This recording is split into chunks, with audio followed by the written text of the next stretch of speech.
ஹே case, இன்றைக்கி நம்ம என்ன டாபிக் பார்க்க போகிறோம்னா 130th கான்ஸ்டிடியூஷன் அமெண்ட்மெண்ட் பில் பார்லிமெண்ட்டில் லாஸ்ட் மான்சூன் செஷனில் இன்ட்ரடியூஸ் பண்ணாங்களா. ஸோ அதை பற்றி ஒரு ஆர்டிக்கல் வந்துருக்கு ஹிந்துவில்.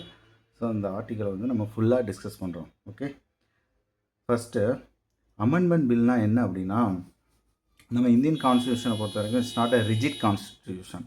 இதை வந்து மாற்றவே முடியாது அப்படிலாம் கிடையாது. நம்ம தேவைக்கு ஏற்ற மாதிரி அப்பப்போ சில ஆர்டிகல்ஸ்லாம் இருக்கும், அதெல்லாம் வந்து நீக்குவாங்க, இல்லை வந்து புதுசாக சேர்ப்பாங்க. ஸோ இந்த மாதிரிலாம் மாடிஃபை பண்ணுவாங்க. ஸோ அதை வந்து பார்லிமெண்ட்டுக்கு மட்டும்தான் அந்த அதிகாரம் இருக்குது. ஸோ அதை பார்லிமெண்ட்டில் வந்து இந்த மாதிரி கான்ஸ்டிடியூஷன் அமெண்ட்மெண்ட் பில் அப்படின்னு சொல்லிட்டு இன்ட்ரடியூஸ் பண்ணுவாங்க. லோக்சபா இல்லை ராஜ்யசபாவில் இன்ட்ரடியூஸ் பண்ணுவாங்க. ஸோ இந்த ராஜ்யசபா அண்டு லோக்சபா இந்த ரெண்டுலேயுமே இந்த பில்லை வந்து ஓட்டுக்கு எடுப்பாங்க. அந்த ஓட்டில் வந்து மெஜாரிட்டி சப்போர்ட்டோட பாஸ் ஆகணும். அதுக்கப்புறம் பிரசிடெண்ட்டு சைன் பண்ணுவார். இந்த மூணும் பண்ணால் மட்டும்தான் அந்த கொண்டு வந்த அமெண்ட்மெண்ட் பில்லு வந்து bill become act. Okay, bill வந்து ஆக்டாக கன்வெர்ட் ஆகும். ஆக்டாக மாறினா மட்டும்தான் இந்த சட்ட திருத்தம் செல்லுபடியாகும், அந்த சட்டம் அமலுக்கு வரும். ஓகே, இதுதான் வந்து அமெண்ட்மெண்ட் பில் அப்படிங்கிறது. இப்போது என்ன அமெண்ட்மெண்ட் கொண்டு வந்திருக்காங்க அப்படின்னா, இந்த 3 ஆர்டிக்கலில் வந்து சின்ன சேஞ்சஸ் கொண்டு வந்திருக்காங்க. ஆர்டிக்கல் 75, 164, 239. Okay, 239A. ஓகே, சரி, என்ன அமெண்ட்மெண்ட் கொண்டு வந்திருக்காங்க அப்படின்னா, நம்ம சென்ட்ரல் கவர்மெண்ட்டில் யூனியன் மினிஸ்டர்ஸ் இருக்காங்கல்ல, இன்க்ளூடிங் பிரைம் மினிஸ்டர்ஸ். அதே மாதிரி ஸ்டேட் கவர்மெண்ட்டில் ஸ்டேட் மினிஸ்டர்ஸ், மாநில அமைச்சர்கள் இருக்காங்களா, இன்க்ளூடிங் சீஃப் மினிஸ்டர்ஸ். அப்புறம் இந்த யூனியன் பிரதேசங்கள் இருக்குல்ல, டெல்லி, புதுச்சேரி, இந்த ஜம்மு அண்ட் காஷ்மீர், இதெல்லாம் வந்து ஸ்டேட் கிடையாது, இதெல்லாம் யூனியன் பிரதேசம். அங்கே இருக்கிற மினிஸ்டர்ஸ், இவங்க எல்லா அமைச்சர்களுமே பார்த்திங்கன்னா இப்போது அரெஸ்ட் ஆகிட்டாங்க. இந்த அமைச்சர்கள் அரெஸ்ட் ஆகி ஒரு 30 days வந்து ஜெயிலில் இருந்தாங்க அப்படின்னா 31வது நாள் அவங்களோட அமைச்சர் பதவி பறிக்கப்படும். அதுதான் இந்த சட்டம் சொல்லுது. ஓகே, ஒரே ஒரு கண்டிஷன் என்னென்னா, அது எதுக்காக கைது செய்யப்படுறாங்கன்னா, எந்த குற்றத்துக்காக கைது செய்யப்படுறாங்க அப்படின்னா, சீரியஸ் கிரிமினல் அஃபென்ஸாக இருக்கணும். அதாவது சும்மா இந்த பெட்டி கேஸ் கைது பண்ணிட்டு உள்ளே போனாலாம் இந்த சட்டம் செல்லுபடி ஆகாது. ஒரு மர்டர் பண்ணுறாங்க, இல்லை ஒரு ரேப்பு, அப்புறம் வந்து ஒரு பெரிய ஸ்கேம் பண்ணிவிட்டு ஒரு மிகப்பெரிய லெவலில் ஸ்கேம் பண்ணி போவாங்கள்ல, அதாவது அந்த குற்றத்துக்கு வந்து சப்போஸ் நிரூபிக்கப்பட்டால் 5 yearsக்கு மேலே ஜெயில் தண்டனை கிடைக்கிற மாதிரி ஒரு குற்றமாக இருக்கணும். அந்த குற்றத்துக்கு வந்து கைது செய்யப்பட்டு தொடர்ந்து 30 நாட்கள் ஜெயிலில் இருந்துட்டாங்க அப்படின்னா 31வது நாள் ஆட்டோமேட்டிக்காக அவங்க பதவி பறி போயிடும். இதுதான் இந்த கான்ஸ்டிடியூஷன் அமெண்ட்மெண்ட் பில் இன்ட்ரடியூஸ் பண்ணியிருக்காங்க. ஓகேவா? ஓகே, இந்த பில்லு வந்து கொண்டு வந்த பர்பஸ் என்ன அப்படின்னா, ஃபஸ்ட்டு வந்து பார்த்திங்கன்னா டீக்ரிமினலைசேஷன் ஆஃப் பாலிடிக்ஸ். ஒரு ஸ்டாட்டிஸ்டிக்ஸ் என்ன சொல்லுதுன்னா, சென்ட்ரல் கவர்மெண்ட்டில் இருக்கிற மினிஸ்டர்ஸும் சரி, ஸ்டேட் கவர்மெண்ட்டில் இருக்கிற மினிஸ்டர்ஸும் சரி, கம்பைண்டாக சேர்த்திங்கன்னா 47% ஆஃப் மினிஸ்டர்ஸ் மேலே கிரிமினல் சார்ஜஸ் பெண்டிங்கில் இருக்குது. ஓகே, ஸோ இது வந்து பாலிடிக்ஸ்க்கு நல்லதில்லை. ஸோ அதை வந்து டீக்ரிமினலைசேஷன் பண்ணணும். ரெண்டாவது பார்த்திங்கன்னா கான்ஸ்டிடியூஷனல் மொராலிட்டி. இப்போது ஆஃபீஸ் ஆஃப் மினிஸ்ட்ரி வந்து அவங்க பவர் எங்கேருந்து வருதுன்னா, டைரக்ட்லி ஃப்ரம் கான்ஸ்டிடியூஷன். அவங்க வந்து ஒரு கான்ஸ்டிடியூஷனல் அத்தாரிட்டி மாதிரி. ஸோ அவங்க ஜெயிலுக்கு போயிட்டு ஜெயிலிருந்து ஆஃபீஸ் ரன் பண்ணால் அது நல்லா இருக்காது. அது வந்து it is against ethical governance. Okay, so அதுக்காகவும் இதை கொண்டு வந்திருக்காங்க. மூணாவது பார்த்திங்கன்னா, இப்போது ஒரு மினிஸ்டர் வந்து ஏதோ ஒரு தப்பு பண்ணி ஜெயிலுக்கு போனாலும் மக்கள்கிட்ட ஒரு என்ன ஒப்பீனியன் இருக்குன்னா, அவர் வந்து ஒரு பெரிய மினிஸ்டர், எப்படி இருந்தாலும் அவரோட இன்ஃப்ளூயன்ஸை யூஸ் பண்ணி அவர் வெளியில் வந்துடுவார் அப்படின்னு சொல்லிட்டு ஒரு ஒப்பீனியன் வந்து பரவலாக இருக்கும். பட் இப்போ வந்து we can earn public trust. Okay, இதுதான் வந்து பர்பஸ்ஸு. அப்புறம் ஓகே, இப்போ மேலோட்டமாக பார்த்தீங்கன்னா இந்த பில்லு வந்து ஒரு ரெவல்யூஷனரி பில்லு மாதிரி ஒரு அப்பியரன்ஸ் கிடைக்கும். ஏன்னா மினிஸ்டராகவே இருந்தாலும் அவங்க பதவி பறி போயிடும். மினிஸ்டராக இருந்துக்கிட்டு ஜெயிலுக்கு போனால் அவங்க மிஸ்யூஸ் பண்ணி வெளியில் வந்துடுவாங்க அப்படின்ற ஒரு ஒப்பீனியன் இருக்குது, அதுவும் இல்லாமல் போயிடும். ஸோ பப்ளிக் வந்து ஒரு நம்பிக்கை வரும். அந்த மாதிரி நிறையா ஒரு ரெவல்யூஷனரி ப்ரொவிஷன்ஸ் இருக்கிற மாதிரி ஒரு அப்பியரன்ஸ் வருது. பட் ஆனால் இதுலேயுமே நிறைய லூப் ஹோல்ஸ் இருக்குது. ஸோ அதான் வந்து பொலிட்டிக்கல் அப்போசிஷன் பார்ட்டிஸ் வந்து இதை வந்து அப்போஸ் பண்ணுறாங்க. மெயினாக வந்து காங்கிரஸ் வந்து என்ன சொல்கிறாங்கன்னா, இந்த ஆக்ட் இதை வந்து ஒரு ட்ரெக்கோனியன் ஆக்ட் அப்படின்னு சொல்கிறாங்க. ஓகே, ஏன் அப்படின்னா இது அந்த ஆக்டை வந்து இந்த இந்த பில்லு ஆக்டாக மாறிச்சு, நடைமுறைக்கு வந்துச்சு அப்படின்னா இதை மிஸ்யூஸ் பண்ணி அப்போசிஷன் பார்ட்டிஸோட மினிஸ்டரை வந்து தேவையில்லாமல் கைது பண்ண வாய்ப்பு இருக்குது அப்படின்னு சொல்லி பயப்படுறாங்க. ஸோ இதை வந்து ஒரு டூலாக யூஸ் பண்ணுவாங்க அப்போசிஷன் பார்ட்டிஸை டார்கெட் பண்ணுறதுக்கு. எப்படி அப்படின்னா ஒரு சின்ன ஒரு எக்ஸாம்பிள் மட்டும் சொல்கிறேன். இப்போ பிஜேபி கவர்மெண்ட் சென்ட்ரல் கவர்மெண்ட்டில் இருக்கா. இப்போது கர்நாடகாவில் வந்து காங்கிரஸ் தலைமையில் ஒரு ஆட்சி நடந்துகிட்ருக்குது. ஓகே, சித்தாராமையா தான் சிஎம். இப்போது இந்த பில்லு படி பார்த்தீங்கன்னா சிஎம்மாக இருந்தாலுமே அரெஸ்ட் பண்ணி 30 நாள் கண்டினியூஸாக ஜெயிலில் இருந்துட்டால் 31வது நாள் அவங்க பதவி பறிக்கப்படும். ஸோ இப்போது ஃபார் எக்ஸாம்பிளுக்கு வந்து சீதாராமையா வந்து ஏதோ ஒரு காரணத்துக்காக ஒரு கிரிமினல் சார்ஜஸ் ஃப்ரேம் பண்ணி ஃபேக்காகவே வச்சுக்கோங்களேன், ஃபேக்காக ஃப்ரேம் பண்ணி ஜெயிலில் போட்டுறாங்க. இப்போது அவரால் ஈஸியாக பெயில் கிடைக்குமா அப்படின்னா ஈஸியாக வந்து 30 நாளில் பெயில் வாங்குறது ரொம்ப ரொம்ப கஷ்டம். ஏன்னா மினிஸ்டருக்கு அவங்களுக்கு வந்து இது பப்ளிக் ப்ராசிக்யூட்டர் என்ன சொல்லுவார்னா, அவர் வந்து மினிஸ்டரு அவர் வெளியில் வந்தார்னா எவிடன்ஸை டேம்பர் பண்ணுவார்னு சொல்லி அப்போஸ் பண்ணுவாரா. ஸோ பெயிலுமே ஈஸியாக கிடைக்காது. 31ஆம் நாள் ஆட்டோமேட்டிக்காக சிஎம் பதவி பறி போயிடும்.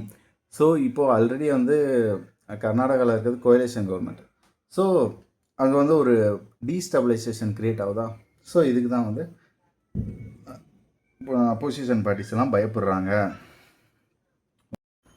ஸோ அதனால் இந்த ஆர்டிக்கலில் 2 பேராமீட்டரில் என்னென்ன டிஸ்அட்வான்டேஜஸ்லாம் அந்த பில்லில் இருக்குதுன்னு சொல்லிட்டு டிஸ்கஸ் பண்ணுறாங்க. ஓகேங்களா, கிரிட்டிக்கலாக அனலைஸ் பண்ணுறாங்க. ஃபஸ்ட்டு வந்து பார்த்திங்கன்னா அரெஸ்ட் பண்ணுறதுல என்னென்ன லூப் ஹோல்ஸ்லாம் இருக்குது அப்படின்னு சொல்லிட்டு ஒரு பேராமீட்டரில் டிஸ்கஸ் பண்ணுறாங்க. அதே மாதிரி அரெஸ்ட் பண்ணிவிட்டு ஒரு மினிஸ்டர் அரெஸ்ட் ஆகிட்டாருன்னா 30 நாளுக்குள்ளே பெயில் கிடைச்சே ஆகணும்.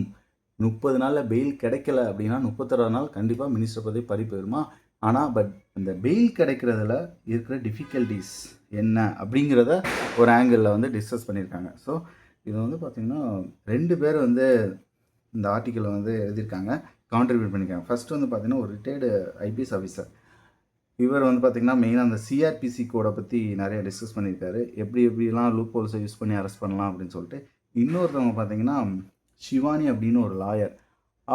அவங்க எதை பற்றி கான்ட்ரிபியூட் பண்ணியிருக்காங்கன்னா பெயில் கிடைக்கிறது எவ்வளோ டிஃபிகல்ட் அப்படின்னு சொல்லிட்டு அதை ஒரு கோர்ட் பாயிண்ட் ஆஃப் வியூவில் இருந்து அவங்க எழுதியிருக்காங்க. ஸோ ரொம்ப ரொம்ப அருமையாக எழுதியிருக்காங்க.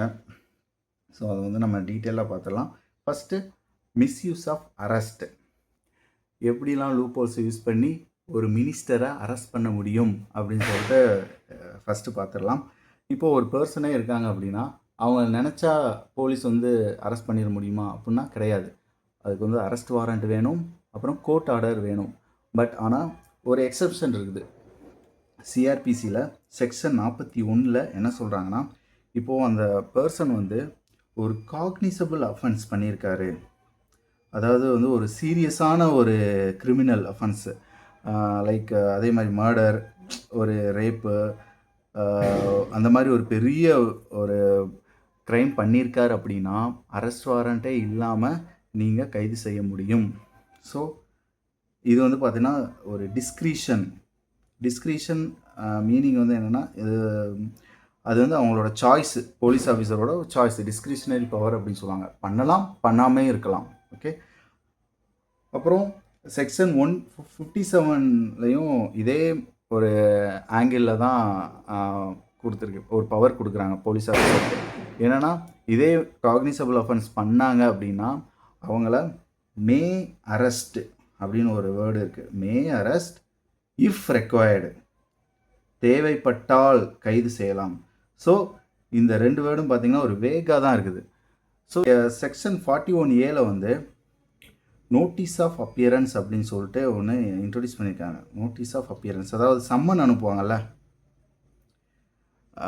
நீங்கள் வந்து நேரில் ஆஜராகணும் அப்படின்னு சொல்லி சம்மன் அனுப்புகிறாங்க. அந்த மாதிரி செக்ஷன் 41A ஒரு ப்ரொவிஷன் இருக்குது. பட் அதை வந்து போலீஸ் யூஸ் பண்ணுவாங்க அப்படின்னு நம்ம சொல்ல முடியாது, நிறைய யூஸ் பண்ணுறதில்ல அப்படின்னு தான் சொல்கிறாங்க. ஓகே, இப்போது Arneshkumar versus state of Bihar அப்படின்னு ஒரு கேஸ் இருக்குது. சுப்ரீம் கோர்ட்டில் என்ன சொல்கிறாங்கன்னா, ஒரு கண்டிஷன் வந்து பண்ணுறாங்க.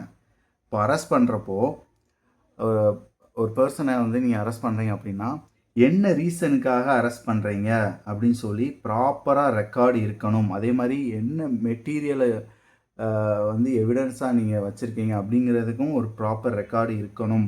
பட் ஆனால் இதை வந்து யாருமே ப்ராப்பராக செய்கிறது இல்லை அப்படின்னு சொல்லி ஆர்டிக்கலில் மென்ஷன் பண்ணுறாங்க.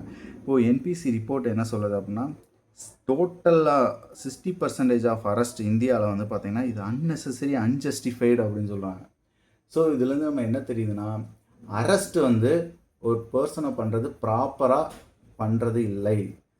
ஸோ ஃபஸ்ட்டு பேராமீட்டரே பார்த்திங்கன்னா இந்த பில்லுக்கு வந்து இந்த பில்லு வந்துச்சு அப்படின்னா அது அப்போசிஷன் பண்ணுறதுல பொலிட்டிக்கல் அப்போசிஷன் பார்ட்டிஸ் வந்து அதை அப்போஸ் பண்ணுறதுல நியாயம் இருக்குது அப்படின்னு தான் நம்ம சொல்ல முடியும்.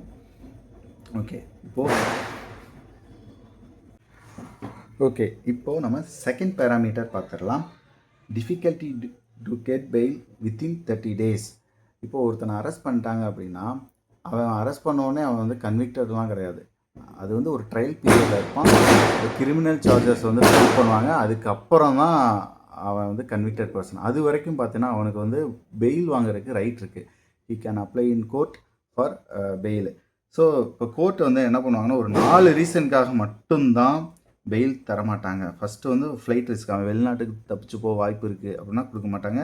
டேம்பரிங் எவிடன்ஸ், வெளியில் வந்து அவன் வந்து எவிடன்ஸை டேம்பர் பண்ண வாய்ப்பு இருக்குன்னா தரமாட்டாங்க. அதே மாதிரி த்ரெட்டனிங் விட்னஸ், வெளியில் வந்துட்டு விட்னஸை த்ரெட்டன் பண்ணி பிறல் சாட்சியாக மாற்றுற வாய்ப்பு இருக்குனாலும் கொடுக்க மாட்டாங்க. அப்புறம் சீரியஸ்னஸ் ஆஃப் க்ரைம், ஒரு பெரிய சீரியஸான ஒரு க்ரைம் பண்ணிட்டான் அப்படின்னாலும் கொடுக்க மாட்டாங்க. இப்போது ஒரு மினிஸ்டர், இந்த கேஸில் நம்ம கேஸில் பார்த்திங்கன்னா ஒரு மினிஸ்டர் ஜெயிலில் இருக்கார். ஸோ அவர் வந்து பெயில் அப்ளை பண்ணுறாரு அப்படின்னா பப்ளிக் ப்ராசிக்யூட்டர் எதிர்த்தரப்பில் அவர் தான் ஒன்றும் அப்ஜெக்ஷன் பண்ணுவாங்க, இல்லை நோ அப்ஜெக்ஷன் கொடுக்கணும். கண்டிப்பாக அப்ஜெக்ஷன் தான் பண்ணுவார். என்ன ஃபேக்டரில் அப்ஜெக்ஷன் பண்ணுவார்னா டேம்பரிங் எவிடன்ஸ். இவர் வந்து ஒரு மினிஸ்டர், பவர்ஃபுல் பர்சன், வெளியில் வந்தார்னா எவிடன்ஸை டேம்பர் பண்ணுவார் அப்படின்னு சொல்லி அப்போஸ் பண்ணுவார். ரெண்டாவது பார்த்திங்கன்னா விட்னஸை த்ரெட்டன் பண்ணுவார் அப்படின்னு சொல்லி அப்போஸ் பண்ணுவாங்க. ஸோ மினிஸ்டருக்கு வந்து உடனே பெயில் கிடைக்கிறதும் கஷ்டம். 30 நாளாக பெயில் கிடைக்கிறது ரொம்ப ரொம்ப கஷ்டம். சரிங்களா? ஸோ அப்போ செகண்ட் பார்த்திங்கன்னா இதில் பிஎம்எல்ஏ, யூபிஏஏ, யூஏபிஏ அப்புறம் என்டிபிசி அப்படின்னு ஒரு 3 ஆக்ட் கீழே கைது பண்ணிட்டாங்கன்னா இன்னும் வந்து கஷ்டமாயிரும். எப்படின்னா சிஆர்பிசி கீழே கைது பண்ணாங்கன்னு வைங்களேன், ஒரு கிரிமினல் அஃபென்ஸ் பண்ணியிருக்காருன்னு சொல்லி கைது பண்ணாங்கன்னா அவர் குற்றவாளியா இல்லையாங்கிறத பேர்டன் ஆஃப் ப்ரூஃபை நிரூபிக்க வேண்டிய பொறுப்பு வந்து அரசு தரப்பில் தான் இருக்குது. யார் கைது பண்ணாங்களோ, போலீஸ் கைது பண்ணாங்கன்னா போலீஸை தான் நிரூபிக்கணும். பட் ஆனால் இந்த ப்ரிவென்ஷன் ஆஃப் மணி எடுத்துக்கலாம். ஒரு எக்ஸாம்பிளுக்கு இப்போது தமிழில் சொத்து குவிப்பு வழக்கில் கைது பண்ணுவாங்கள்ல, நிறையா பொலிட்டிக்கல் பார்ட்டிஸில் மினிஸ்டர் அந்த மாதிரிலாம் கைது பண்ணுவாங்க. அதில் கைது பண்ணிட்டாங்கன்னா இவங்க தான் வந்து நிரூபிக்கணும். இது வந்து நான் நியாயமாக சம்பாதிச்ச சொத்துன்னு சொல்லிட்டு இவங்க தான் நிரூபிக்கணும். ஸோ இது இன்னும் வந்து ரொம்ப கஷ்டம் பெயில் கிடைக்கிறது. ஓகே, இதுக்கு வந்து ஒரு கிரேட் எக்ஸாம்பிள் என்னென்னா, ரீசெண்டாக வந்து மணிஷ் சிசோடியா வந்து அரெஸ்ட் பண்ணாங்கல்ல டெல்லியில் ஒரு லிக்யூர் கேஸில். அவருக்கு வந்து ஒரு 1.5 வருஷம் கழிச்சு தான் பெயிலே கிடச்சிது. ஸோ அந்தளவுக்கு பெயில் கிடைக்கிறது வந்து ஈஸி இல்லை. ஸோ ஓவராலாக பார்த்திங்கன்னா அரெஸ்ட் பண்ணுறதுல ஏகப்பட்ட லூப்போல்ஸ் இருக்குது. அதே மாதிரி பெயில் வந்து 30 நாளில் கிடைக்கிறது இம்பாசிபிள், நியர்லி இம்பாசிபிள். ஸோ இது வந்து என்ன வே ஃபார்வர்ட்னா, ஒரு ஜாயின்ட் பார்லிமெண்ட்ரி கமிட்டிக்கு வந்து ரெக்கமெண்ட் பண்ணியிருக்காங்க. இந்த பார்லிமெண்ட்ரி கமிட்டியில் என்ன பண்ணுவாங்கன்னா, இந்த கமிட்டியில் யார் இருப்பாங்கன்னா ரூலிங் பார்ட்டிலேருந்து ஒரு ரெப்ரசன்டேஷன் இருப்பாங்க. அதே மாதிரி அப்போசிஷன் பார்ட்டிஸ்லேருந்தும் எம்பிஸ்லாம் இருப்பாங்க. இவங்கெல்லாம் என்ன பண்ணுவாங்கன்னா ஒரு டீட்டெயிலாக வந்து டெலிபரேஷன் பண்ணுவாங்க. எல்லா பாயிண்ட் டு பாயிண்ட் டிஸ்கஸ் பண்ணுவாங்க. டிஸ்கஸ் பண்ணி ஒரு ரிப்போர்ட் ரெடி பண்ணுவாங்க. இந்த பில்லில் என்னென்ன நிறைகள் இருக்குது, என்னென்ன குறைகள் இருக்குது எல்லாத்தையுமே அந்த ரிப்போர்ட்டில் இருக்கும். அதை பார்லிமெண்ட்லேயுமே அந்த ரிப்போர்ட்டையே டிஸ்கஸ் பண்ணுவாங்க. டிஸ்கஸ் பண்ணி கண்டிப்பாக அந்த லூப்போல்ஸ் எல்லாம் ரிமூவ் பண்ணுவாங்க.